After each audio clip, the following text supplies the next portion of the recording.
Dell's XPS 13 seems like it's been around forever. You can love it or hate it, but it's kind of become a staple in the ultrabook market, and it's a machine that's one of the best all-around performers out there. But the design was getting a little stale, and without much of a change since 2015, it was time for Dell to do something. So they did. And it may not look much different from the outgoing models, but the new XPS 13 packs some new and improved changes on the inside and out, though not without a few compromises that may make it a deal breaker. I'm Robert Rosenfeld with Techno Buffalo, and here's a look at the brand new and slightly improved XPS 13. Okay, I'm just gonna say it. I really wanted to like the white and rose gold color combo on this laptop, but I just can't bring myself to say I do. It's a clean looking machine, and it's definitely grown on me over the last 2 weeks I've been using it, but to me, it makes the bezels, as small as they are around that Infinity Edge display, stand out in a negative way. And I know I'm in the minority even here at the TV offices, and you guys probably have your own opinion, and that's totally okay. Dell does make a black and silver option that is still available, but to me, it makes what is a beautiful high-end laptop from Dell look a little less premium. Opening this thing up, we can see not much has changed inside, but that's not necessarily a bad thing. We've got the same keyboard that's still super comfortable to type on, and it's pretty spacious, especially considering the whole size of this machine. It's also paired with a trackpad that has great multi-touch support and gesture support that works well for navigating around. The webcam has moved locations from the side to the center right under the display, and it adds an additional IR camera that makes the whole array Windows Hello compatible. So I get why Dell put the camera there. They wanted to keep those bezels around the display as thin as possible, but the placement just drives me nuts. And anytime you go to use it for video conferencing or a Skype call, you'll be reminded why that compromise for thin bezels did not do you any favors in the camera department.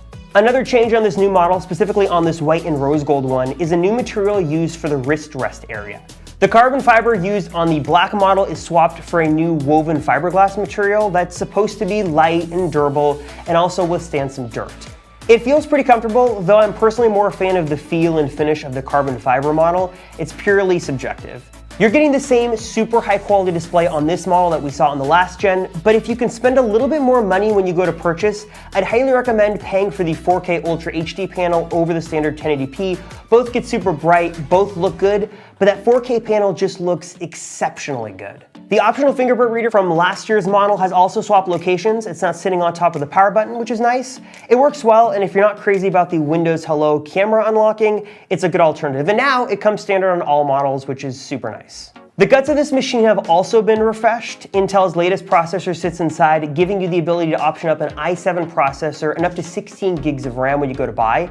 There's not much to say about performance. The XPS handles everything really well, especially considering those specs, though you may see some kind of percentage increase with the processor speed on paper. During day-to-day usage while web browsing and multitasking and watching videos, it's going to be just as speedy as the last gen.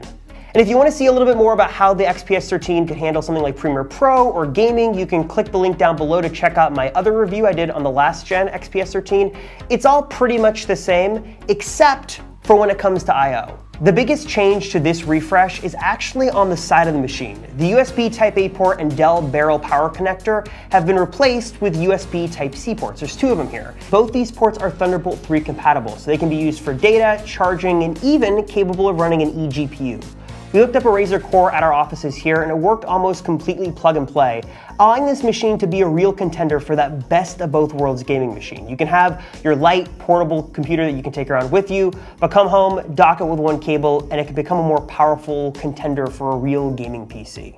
On the other side, Dell has swapped the SD card port for a micro SD card port, and there is an additional non-Thunderbolt 3 USB-C port and a headphone jack. I really do wish Dell could have kept that full-size SD card port, even if it did make the machine just a little thicker. Battery life on this new model is still outstanding. That high-resolution 4K display will suck a little bit more power than the 1080p panel, but I was easily able to make it through a 10-hour day with moderate usage, and switching this thing into extreme power-saving mode was able to get me a little bit more juice on the days I needed it.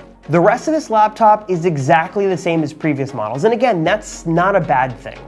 The price on the new XPS 13 ranges anywhere from $999 all the way up to our highest end model that we have here that comes in just shy of $2,000.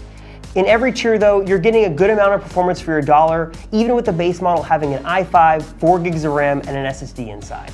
Okay, so to kind of wrap things up, the changes made to this refresh are small, but I think they're an important step in making an already great Ultrabook even better. There are some compromises that Dell has made that still just annoy me in terms of design and ports and webcam placement, but as an overall package, you're getting an incredible looking machine that is honestly probably one of the best Windows laptops that you can go out and buy today. So what do you guys think of the refreshed Dell XPS 13? You, like me, a little bit of a curmudgeon when it comes to giving up those full-size USB-A ports in favor of USB Type-C. I know the USB Type-C feature is coming, but leave a comment down below and let me know. Also, while you're down there, click that subscribe button. Also hit that bell icon to make sure you are notified about upcoming videos that are coming up. We got a lot of good stuff in the pipeline for you guys. Make sure to be notified. That's all I got for today. I'm Robert Rosenfeld with Techno Buffalo. I'll see you in the next one.